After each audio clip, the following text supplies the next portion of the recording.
Mike Farilla on the ones and twos. Come on down.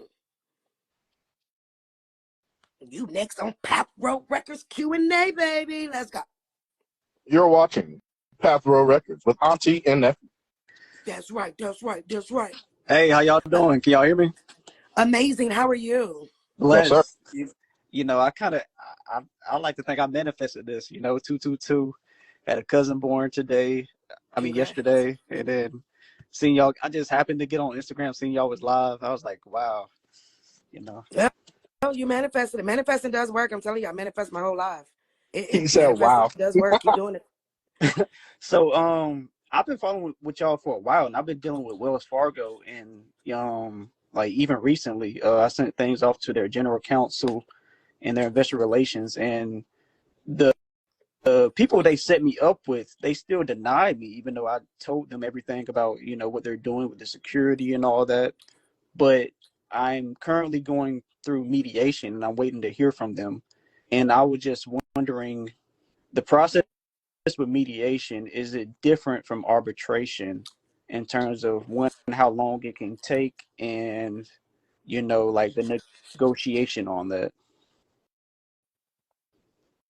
Let's get back to. Okay, so what are you in? Give me a little bit more background. So you're in mediation for what? Well, I've done what you said, because you responded to one of my comments before, as far as rescinding the security interest of the contract with Wells Fargo, and then also I I'm also, I guess, doing it for the credit card too, because I applied for a credit card with them as well, and that they denied me for, and I sent that off to the general counsel as well, the same in the same envelope but different letter, and they sent me the mediation form, and so I filled it out, faxed it to them like last week, and they said it's going to be about 7 days before they have a claims representative get back to me, and so that's where I'm at right now.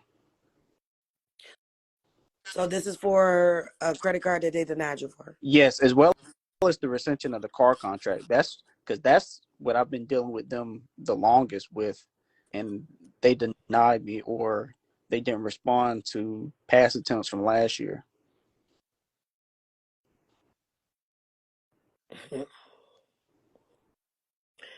So the same with you. Have you pulled so it's with Wells Fargo, and it's probably was transferred through Wells Fargo Securities, because that's who they use. I keep telling y'all now, I know that they make you pay for the UCCs in Delaware, but this is why. That is the most powerful sheet of paper that you can have, right? I am working to get all of the major companies ones, because none of our names are on it. And then that way I'll have it for the Pabst family. You can use that, especially if you're going to mediation. Now you revoke their security interests, which is good. Now what I need y'all to start doing, since they want to keep playing with us, revoke their power of attorney. Okay. Draw up a form or fill out the proper IRS form and start revoking their power of attorney. Okay. If you revoke their POA, they can't do nothing. So draw or find out how to revoke the power of attorney. Also get the UCC filing showing that that lien is not in between you, and let them know that you are claiming your bona fide purchaser rights. Right? I keep telling y'all this because that is a very powerful way to gain back access to what belongs to you, because you did it with clean hands. And They the one lied to you. Okay. yes. I've never done mediation with them. It was either arbitration. They said within 7 days, but within that 7 days, if you want them to go into your favor, tomorrow I will be drawing up. If you don't do shit but write on a piece of paper, I'm revoking any and all power of attorney given to Wells Fargo, Wells Fargo Securities, and any and all subsidiaries of Wells Fargo. Get it signed and notarized and send that motherfucker to him, okay? Now you didn't revoke that power of attorney. So legally, they can't do nothing at all. Since they want to play with not removing their security interest. Do you see why they don't want to remove your security interest? They did probably made it's for normal car contracts. The normal original issue discount OID is like $351 million, right?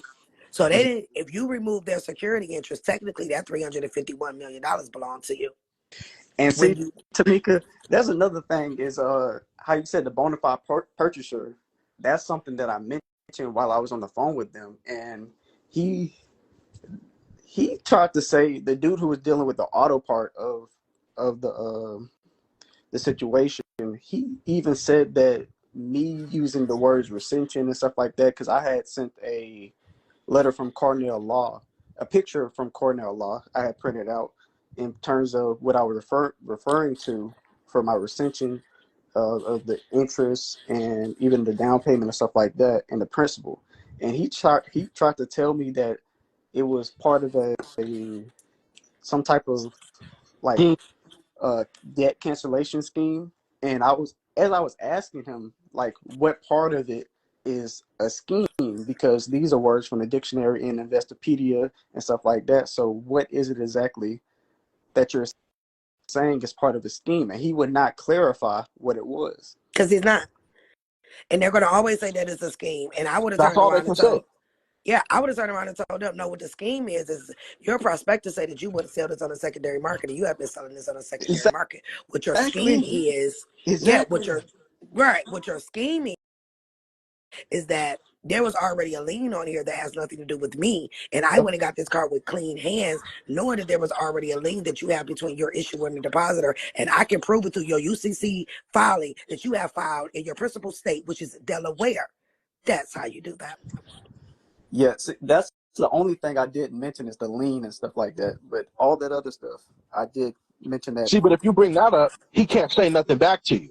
Because I've seen it too many times where they say, what you're doing appears to be a part of some scheme. Because what they're trying to do is they're looking for people who are unsure of themselves and unsure of the process, right? Because if Mhm. you're unsure of it and you don't think that it's legit, but you're just trying it because you're trying it, right? Which a lot of people do.